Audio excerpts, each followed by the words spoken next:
In February 1988, in the quiet town of Rochester, Minnesota, 16-year-old David Brahm shocked the world when he murdered his entire family, his parents, his younger sister, and his brother, without warning.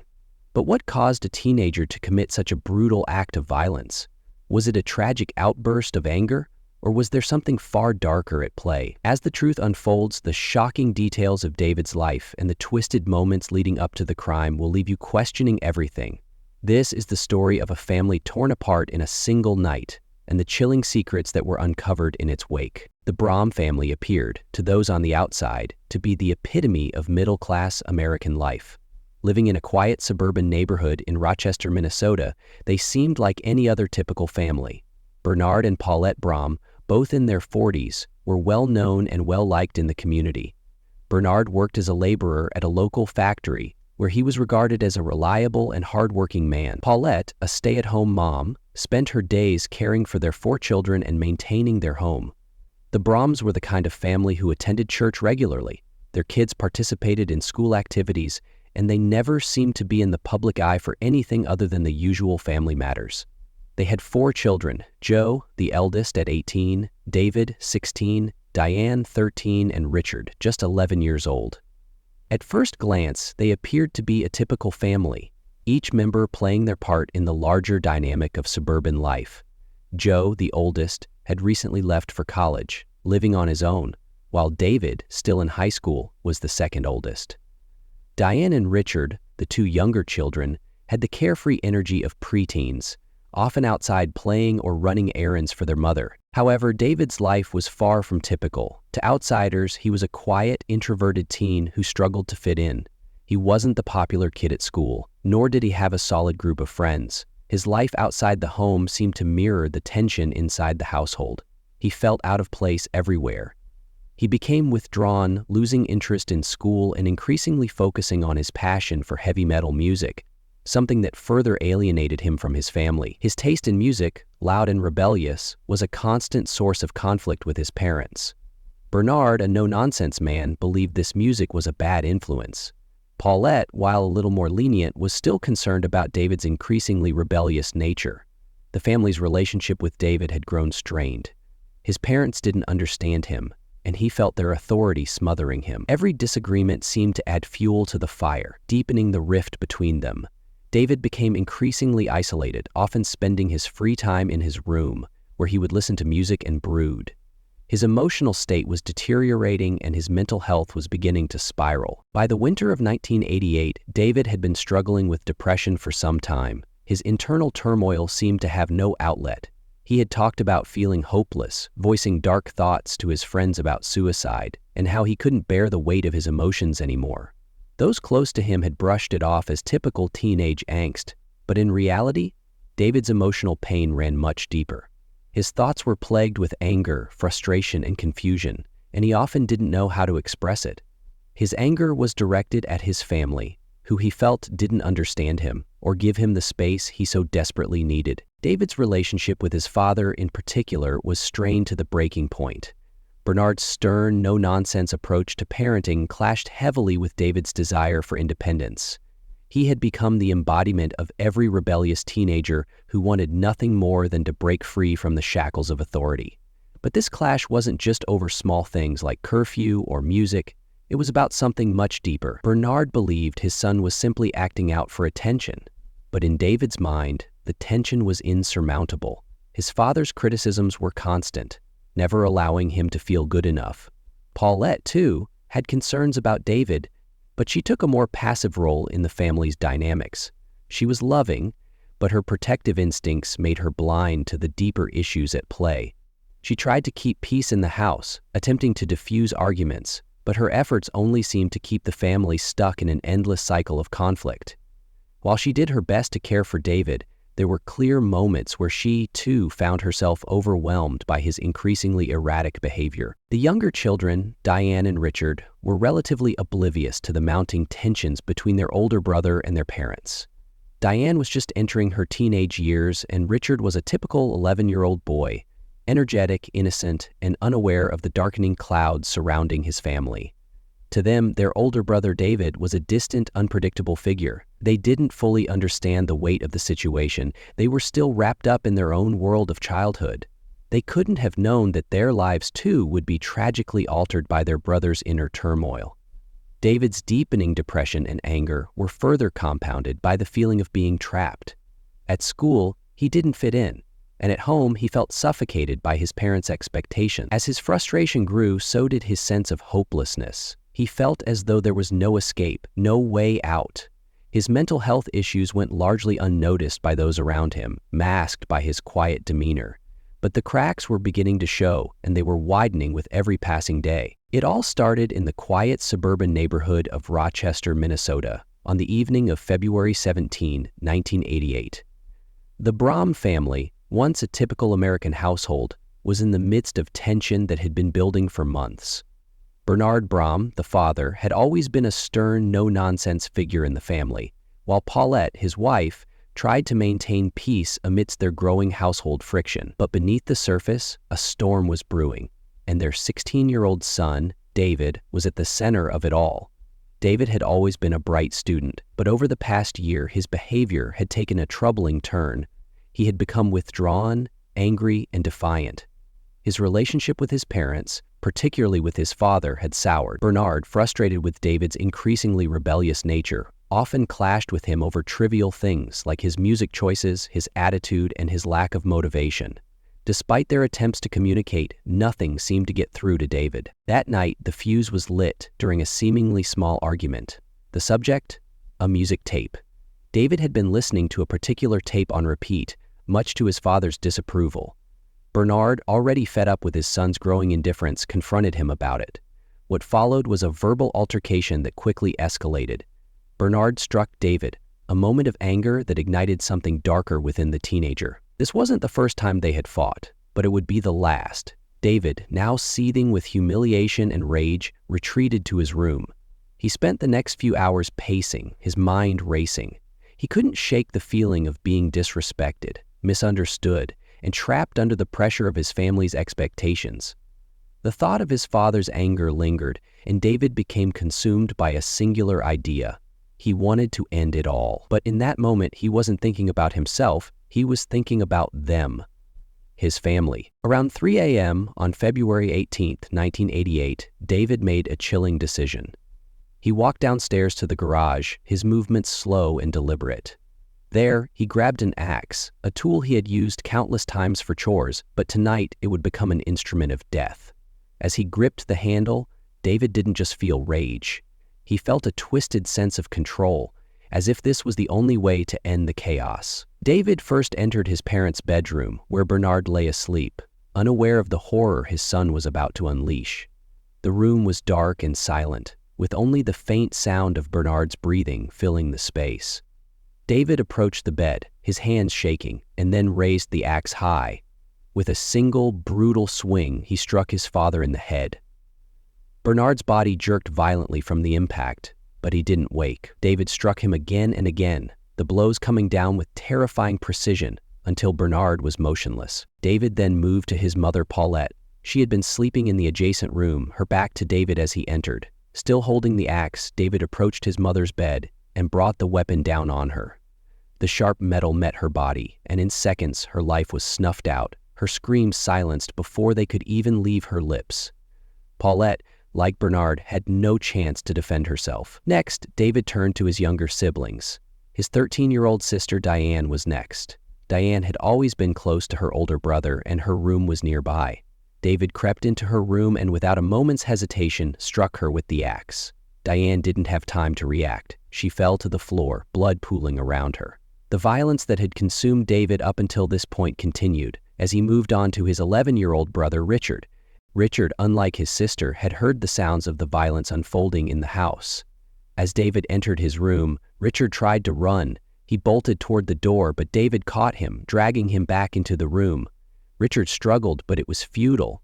David, fueled by blind rage and an overwhelming desire to end everything, brought the axe down on his brother, ending his life in the same cold, detached manner as he had done with his parents and sister. By the time the bloodshed was over, David had wiped out his entire family.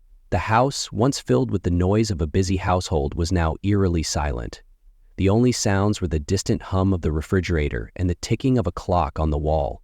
David, now covered in blood, stood in the middle of the chaos he had just created.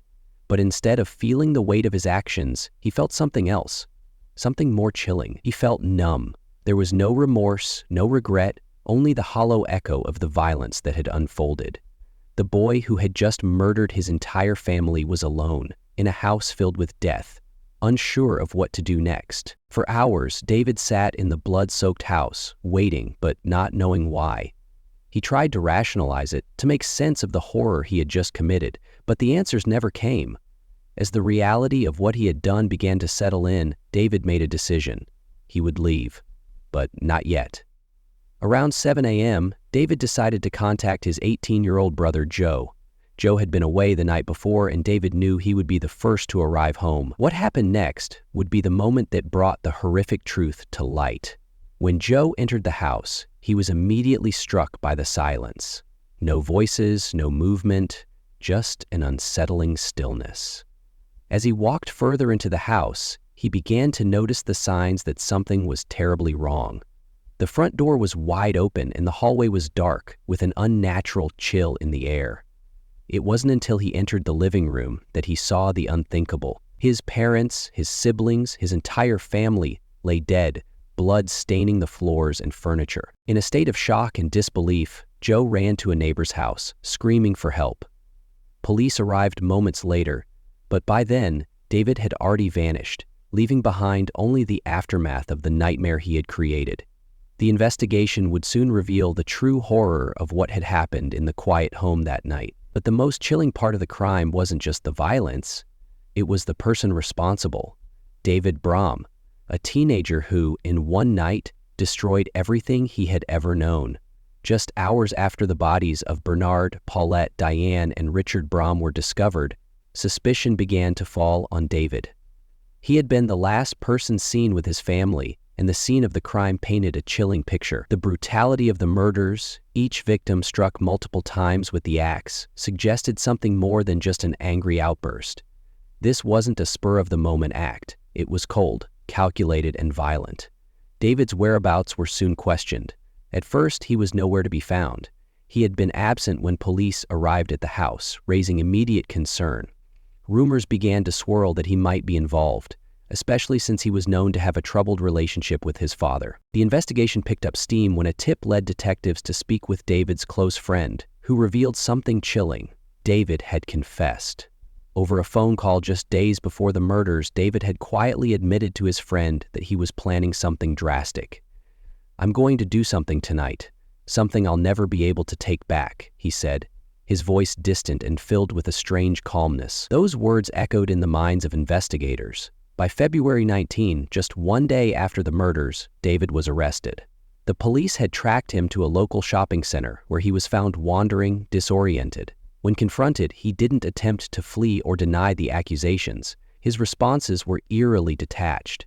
He offered no resistance when placed in handcuffs. In the police interrogation room, David's demeanor remained unsettlingly calm. He didn't display any signs of remorse or distress, but his words spoke volumes. "I didn't want to do it, but it had to be done. It felt like the only way out," David told detectives. His confession was chilling in its monotony, like a boy explaining an unavoidable chore. During the investigation, David's history of troubled behavior came to light. School records revealed a pattern of emotional issues, including depression and violent tendencies. His relationship with his father, in particular, had been strained for years. David often felt belittled and neglected, overshadowed by his father's strict expectations. The night before the murders, an argument had erupted between David and Bernard over trivial matters, but it had been the last straw. That night, David made the decision that would change everything.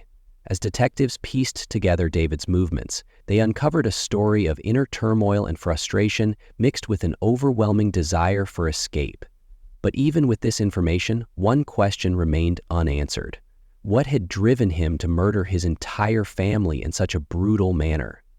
The trial that followed was nothing short of a spectacle. With the entire nation watching, David was charged with the brutal murders of his parents, his younger sister, and his brother. The courtroom was tense, with every word spoken carefully scrutinized. From the beginning, it was clear that this wouldn't be just another murder trial. David's age, combined with the chilling nature of the crime, brought the question of his mental state front and center. The prosecution's case was straightforward. David had committed 4 cold-blooded murders. They argued that the crime was premeditated, pointing to the gruesome details that suggested he had planned each step meticulously. They highlighted the choice of weapon, an axe, an instrument typically associated with both power and brutality. They emphasized the nature of the crime, a calculated attack that wiped out an entire family. The prosecution's key argument was David's lack of remorse. From the moment of his arrest, he showed little emotion, offering no explanation for his actions other than a brief confession to a friend, which was later used as critical evidence. There were no tears, no regret, and no indication that he understood the gravity of what he had done. His calmness suggested a chilling detachment from the violence he had inflicted. David's defense, however, was determined to show that the teenager who had killed his family was not fully responsible for his actions. They argued that David was suffering from severe mental illness at the time of the murders, a result of years of emotional trauma and depression. His defense team brought forth evidence that David had been struggling with mental health issues for most of his life. He had been in and out of therapy, and there were documented signs of depression, isolation, and even suicidal thoughts. David had, in fact, attempted suicide just months before the killings, a cry for help that was tragically ignored. His attorneys claimed that the teenager had reached a breaking point, unable to cope with the emotional turmoil that had been building for years. According to his defense, David's relationship with his father, Bernard Braum, had been strained for as long as he could remember. Bernard, a strict and demanding father, had imposed high expectations on his children, particularly David. The pressure to meet these expectations, combined with the constant tension in the household, created a perfect storm for David's mental breakdown. His defense argued that when the argument over the music escalated on the night of the murders, it triggered something far darker within him. The attack, they said, was not a planned act of violence, but a moment of uncontrollable rage, an explosion of pent-up frustration and pain. Yet the prosecution was not so convinced. They painted a very different picture of David Braum, a teenager who, despite his emotional struggles, was still capable of understanding the consequences of his actions. They pointed out that David had taken the time to plan the murders, choosing the weapon, executing the killings, and then attempting to cover his tracks. He even disposed of the axe, knowing it would be crucial evidence. David had then sat in silence as his family lay dead in their own home. This, the prosecution argued, wasn't a crime of passion. It was a cold, calculated act. The most damning piece of evidence against David was his own confession. The police had learned that he had confided in a friend shortly after the murders, describing the events in disturbing detail. His calm and collected recounting of the killings was chilling. He showed no signs of fear, no remorse, just a matter-of-fact description of the violence he had unleashed. This confession, combined with the evidence presented by the prosecution, made it difficult for the defense to make their case for insanity. As the trial wore on, the emotional toll on the community was undeniable. The residents of Rochester were in shock. The Braum family had been well known in the area, and their loss was felt deeply. But the question remained, how could this have happened? How could David, a young boy with so much potential, commit such an unthinkable act? After weeks of deliberations, the jury finally reached a verdict. The decision was not easy, and it was clear that many of the jurors struggled with the question of whether David was truly insane or whether he had simply made an unthinkable choice. But in the end, they sided with the prosecution. David Braum was found guilty of all 4 counts of first-degree murder. The courtroom was filled with a mixture of emotions: relief, sadness, disbelief. David's fate was sealed. The judge delivered the sentence: 3 consecutive life terms in prison, without the possibility of parole. It was a punishment that many felt was just, but it didn't ease the pain for those who were left behind. The Braum family was gone, and nothing could bring them back. David's actions had shattered a community and forever altered the course of his own life. As the gavel came down, sealing David's fate, one question remained: why did he do it? Was it the result of a broken home, a troubled mind, or something else entirely? The answer, it seems, lies somewhere in the complexities of his life, the pressures, the pain, and the ultimate breakdown that led to the horrific act. David's conviction was a grim conclusion to a tragic story, but it left many with more questions than answers. What could have been done to prevent this? Could someone have recognized the warning signs and intervened before it was too late? The tragedy of the Braum family's deaths was a reminder of the devastating impact that mental illness and familial tension can have, especially when they go unnoticed, untreated, or ignored.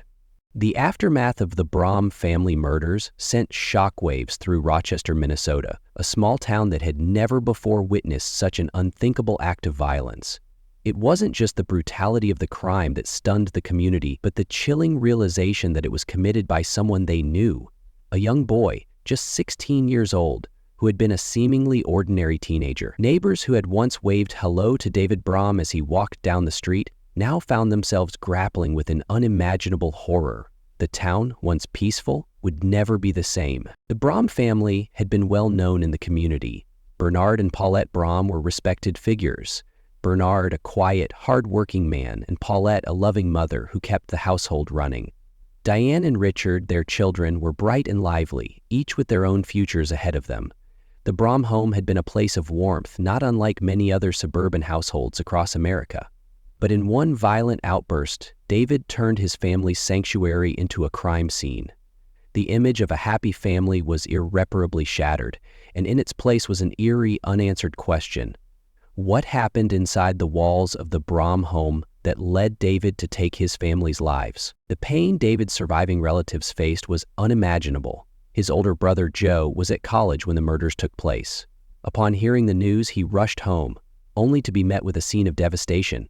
Not only had he lost his parents and two younger siblings, but the horror was compounded by the fact that his brother, the same person he had shared a home with for years, was the one responsible. For Joe, this was a double loss. The family he knew was gone, and in its place was a man who was unrecognizable, someone capable of unimaginable cruelty. The emotional weight of learning that his younger brother had committed such an act was something that would haunt him for the rest of his life. The news of the murders spread quickly across the nation. In the days following the crime, local news outlets picked up the story, with journalists from across the country descending on Rochester to cover the shocking event. Interviews with neighbors and friends painted a picture of a boy who had once been a quiet, introverted teenager, someone who had trouble fitting in, but still appeared to be an average high school student. No one could have predicted that David would be capable of such violence. What was it that triggered this brutal outburst? Was it a moment of anger, a culmination of personal struggles, or something deeper that no one had seen coming? The media tried to answer these questions, but the truth remained elusive. As the investigation progressed, the public's fascination with the case deepened. David's story became the subject of documentaries and in-depth reports that sought to uncover every detail of his life leading up to the murders. His troubled relationship with his father, Bernard, who was described as strict and controlling, was often cited as a contributing factor. According to reports, David had been struggling with depression for years. He had trouble fitting in at school, felt alienated from his peers, and had a strange relationship with his family. Could these personal struggles have built up to the point of exploding into violence, or was there something more insidious at play within David's mind? Experts weighed in, and while many pointed to mental health issues as a potential cause, no one could fully understand the exact motivations behind David's actions. The case drew attention from psychologists and legal experts who studied David's behavior and the events surrounding the crime. During the trial, David's defense argued that he had been suffering from a mental breakdown, suggesting that his depression and the pressure from his family had contributed to the murders. They emphasized that David had not been in his right mind when he killed his family. This defense of insanity was hotly contested by the prosecution, who argued that David had premeditated the murders. They pointed to the brutal, methodical way he attacked his family with an axe, suggesting that this was not a spur-of-the-moment crime, but rather an act of cold-blooded calculation. The trial lasted for months, with both sides presenting their arguments in front of a captivated public. But no matter what the experts and lawyers said, one undeniable truth remained. The Braum family was gone, and David was the one who had taken their lives. On June 20, 1988, David Braum was convicted of 4 counts of first-degree murder, He was sentenced to 3 consecutive life sentences without the possibility of parole. The courtroom was filled with emotion as family members of the victims expressed their grief, while David remained silent. The sentence was a harsh reminder of the severity of the crime. There was no hope for redemption, no chance for David to undo the destruction he had caused. In the years following the trial, David's case continued to spark debate. His conviction brought attention to the issue of juvenile sentencing, especially when it comes to cases involving mental illness. Could a 16-year-old suffering from depression and psychological trauma really be held fully accountable for such a horrific act? The case became a landmark in discussions about juvenile justice and mental health, as many questioned whether David should have been given a second chance for rehabilitation. Others, however, pointed to the sheer brutality of the murders as evidence that David was beyond help. David's time behind bars has been marked by a number of psychological evaluations, as prison officials have tried to determine whether he is truly rehabilitated. But after decades of incarceration, David remains an enigma. Despite his initial confession and the evidence against him, there has never been a clear, definitive answer to why he did it. Was it a failure of family dynamics, a tragic confluence of mental health struggles, or simply the actions of a deeply disturbed young man? These questions remain unanswered, and they serve as a reminder that sometimes the most terrifying crimes are those that come from within the family. The legacy of the Braum family murders continues to haunt the community of Rochester. The lives of Bernard, Paulette, Diane, and Richard were abruptly cut short, and their memories linger in the town that once knew them. For the survivors, the scars of that night will never heal. David's actions will forever be a part of their story, a tragic chapter that no one ever saw coming. And for those who closely followed the case, the Braum family murders remain one of the most shocking and heartbreaking crimes in Minnesota's history. For those who have followed this case, the haunting truth remains. Some tragedies are never fully understood, and some lives, both lost and ruined, can never be reclaimed. If you're still wondering what could have been different, one thing is clear: family secrets and mental health issues can be far more dangerous than anyone realizes. What do you think? Let us know your thoughts in the comments. And if you want more stories like this, make sure to subscribe and stay with us for more true crime investigations.